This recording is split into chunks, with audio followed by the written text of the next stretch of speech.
আসসালামু আলাইকুম। আমি engineer Faruk Ahmed. Self business করি। আমার বিজনেস হচ্ছে বিল্ডিং কনস্ট্রাকশন। আমিও একসময় ঢাকা ইউনিভার্সিটিতে চাকরি করছি কেমিস্ট্রি ডিপার্টমেন্টে। এটা ছিল সুইডেন গভর্নমেন্টের আন্ডারের একটা প্রজেক্ট। তো ছেড়ে দিছি, প্রজেক্টটা এখনও রানিং আছে, চলছে। তো মাঝে মাঝে আমাকে ইনভাইট করা হয়, আমি যাই ওখানে।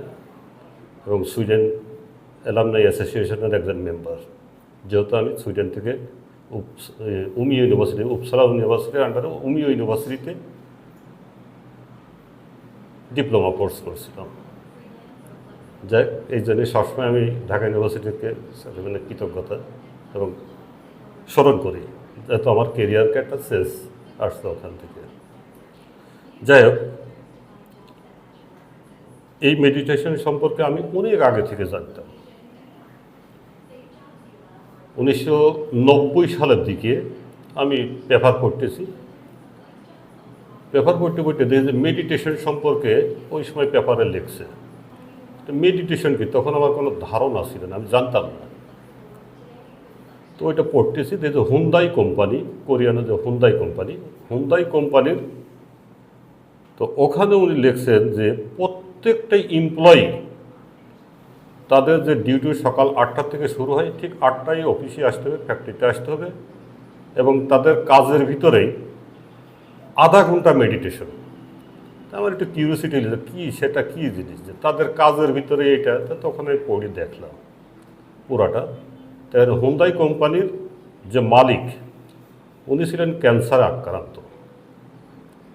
উনি ডাক্তারও ওনাকে একটা টাইম দিয়ে দিয়েছে যে আর 2 মাস আপনি সারভাইভ করতে পারবেন, এরপরে অটোমেটিকলি মারা যাবেন। উনি ওনার বাঁচার জন্য বিভিন্ন দেশে, বিভিন্ন জায়গায়, টাকা পয়সার তো অভাব নাই, কোনো টাকায় কত কিছু করতে পারেনি। সামহাও ইংল্যান্ডের থেকে উনি তারপরে মেডিটেশন সম্পর্কে একটা জানতে পারেন। উনি দীর্ঘ 40 দিন ধরে এইভাবে মেডিটেশন করতে করতে করতে গেলে তার ক্যান্সারের জীবাণু শুকাইয়ে গেছে। ডাক্তাররাও আশ্চর্য হয়ে গেছে, কী কারণে আপনার এটা। তাই মেডিটেশন করে।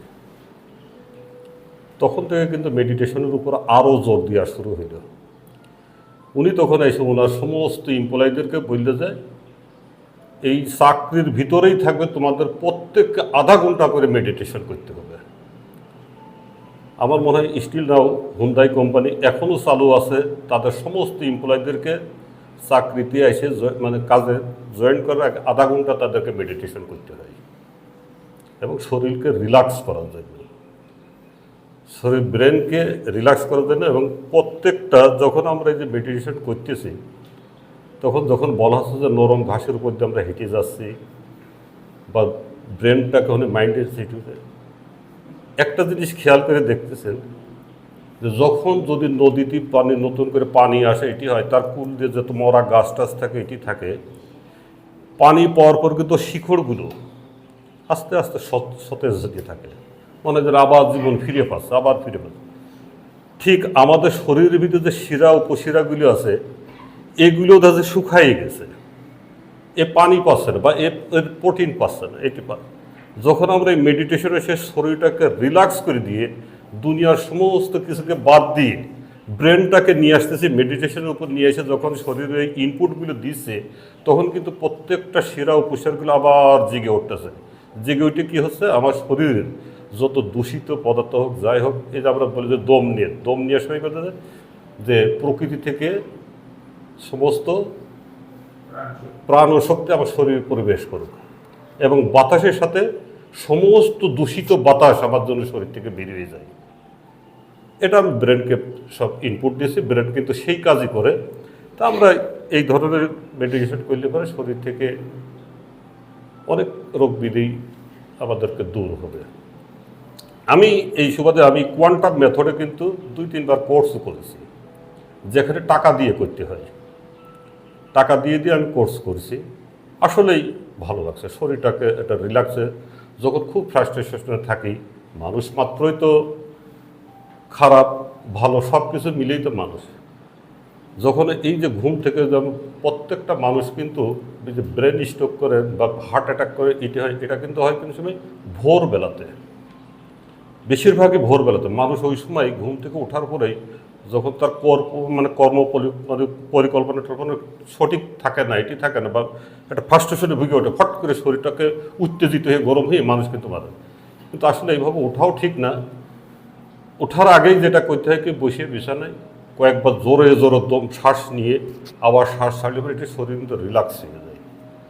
এইগুলো আমরা শিখছি, ওখান থেকে আমাদেরকে শেখাইছে বিভিন্নভাবে। এটা তো একটা প্রাইমারি ফান্ডামেন্টাল জিনিস এখানে আমাদের স্যারে শিখাইল, দেখাইলে আমরা চেষ্টা করব। আমি জাস্ট অনেক কথাই বলতেছি না, জাস্ট এমনি বলতেছি কিছু।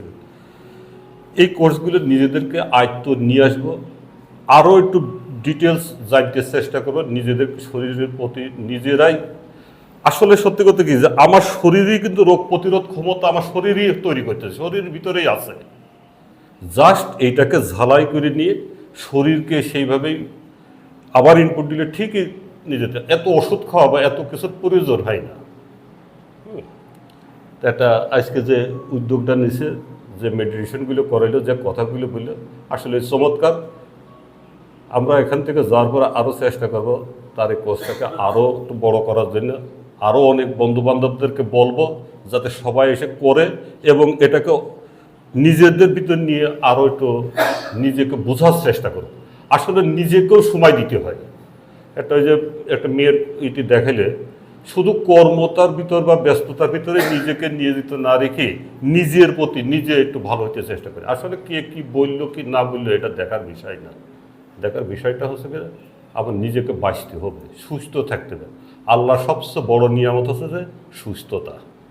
এই সুস্থতাই আছে আগে। রিজিক মানে যে খাবার দাবার এটা না, রিজিক মানে হচ্ছে সুস্থতা।